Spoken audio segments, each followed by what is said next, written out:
akan menyampaikan data dan fakta pertanian Dieng.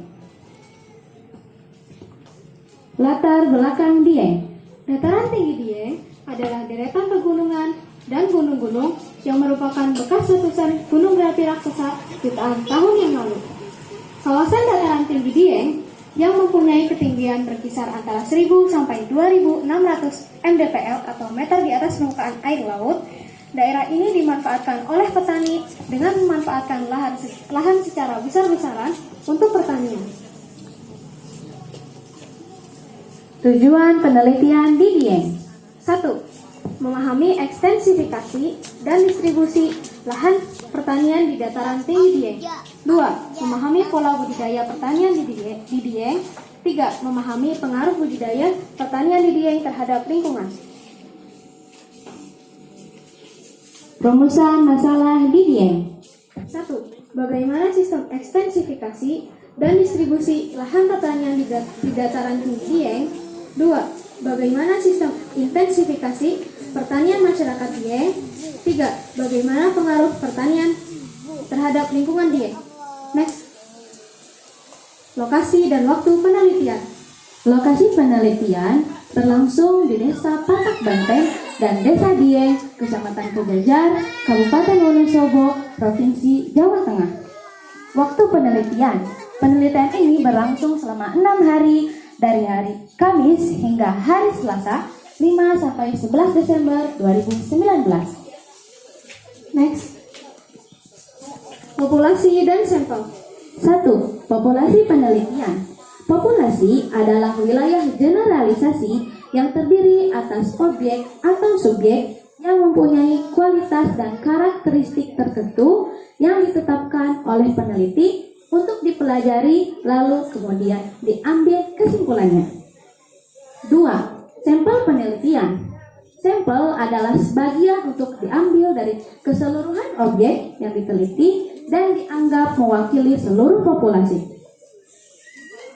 Metode pengumpulan data. 1. Wawancara. Wawancara merupakan percakapan antara dua orang atau lebih dan berlangsung antara narasumber dan pewawancara.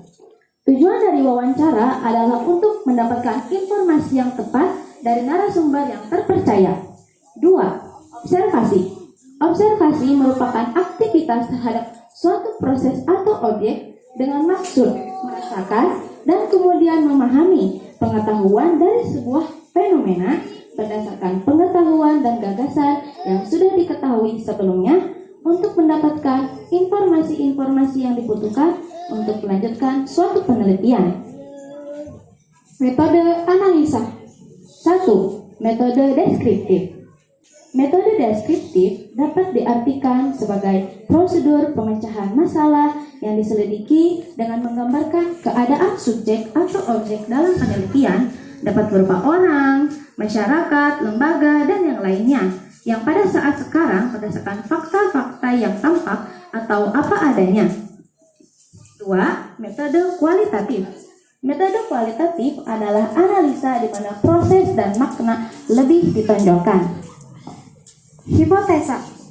1. Keadaan dan kondisi yang ada di Wonosobo, Jawa Tengah.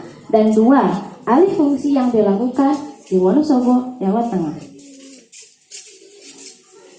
Rekapitulasi data penelitian. Usia petani. 72% petani di Dieng memiliki usia berkisar antara 31 tahun hingga usia 60 tahun. 17% petani memiliki usia berkisar antara 15 tahun hingga 30 tahun. Dan 11% petani di Dieng memiliki usia berkisar antara 61 tahun hingga 80 tahun. Pendidikan terakhir. 70% petani memiliki pendidikan terakhir di bangku SD. 14% petani di Dieng memiliki pendidikan terakhir di bangku SMP atau sederajat. 9% petani sama sekali tidak mengikuti pembelajaran di bangku manapun. 7% petani di Dieng memiliki pendidikan terakhir di bangku SMA atau sederajat. Dan 0% petani lainnya belum memiliki pendidikan terakhir di bangku perguruan tinggi manapun. Lama bertani. 31% petani di Dieng bertani selama 11-20 tahun. 29% petani di Dieng bertani selama 21-30 tahun. 25% petani bertani selama lebih dari 30 tahun. 10% petani di Dieng bertani selama 6-10 tahun. Dan 5% petani di Dieng bertani selama 0-5 tahun. Jenis tanaman. 91% petani lebih memilih untuk menanam kentang. 8% petani lebih memilih untuk menanam wortel. 1% petani lebih memilih untuk menanam sayur kol. Dan 0% petani lainnya memilih untuk menanam cabai. Sebab bertani. 50% petani di Dieng menjadi petani karena keturunan atau warisan dari kedua orang tua mereka. 32% petani memilih profesi petani karena terpaksa. 9% petani memiliki profesi bertani karena hobi mereka. 6% petani menyatakan bahwa ingin menjadi petani karena cita-cita mereka. Dan 4% petani memilih profesi petani karena memang bakat mereka. Status kepemilikan lahan. 63% petani memiliki lahan sendiri. 20% petani memiliki lahan yang disewa.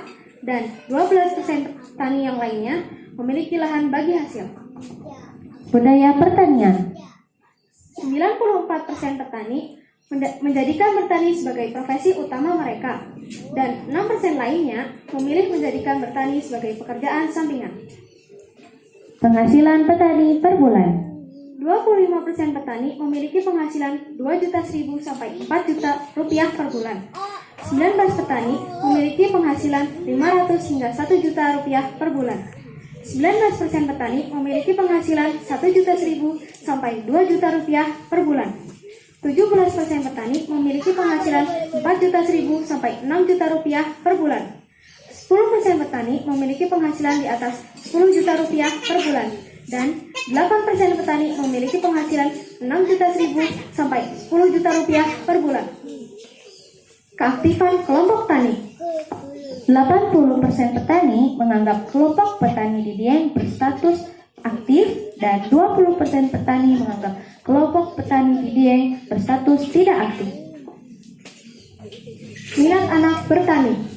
73% petani mengatakan bahwa anak-anak mereka tidak ada minat untuk bertani.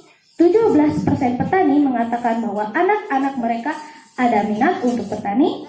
5% petani mengatakan bahwa anak-anak mereka hanya ikut-ikutan dalam bertani. Dan 5% petani mengatakan bahwa anak-anak mereka tidak tahu apakah mereka ada minat untuk bertani. Perhatian pemerintah. 66% petani mengatakan bahwa tidak ada perhatian dari pemerintah mengenai petani. 18% petani mengatakan bahwa pemerintah mengadakan penyuluhan kepada petani. Dan 16% petani mengatakan bahwa pemerintah mempersulit petani dalam pertanian.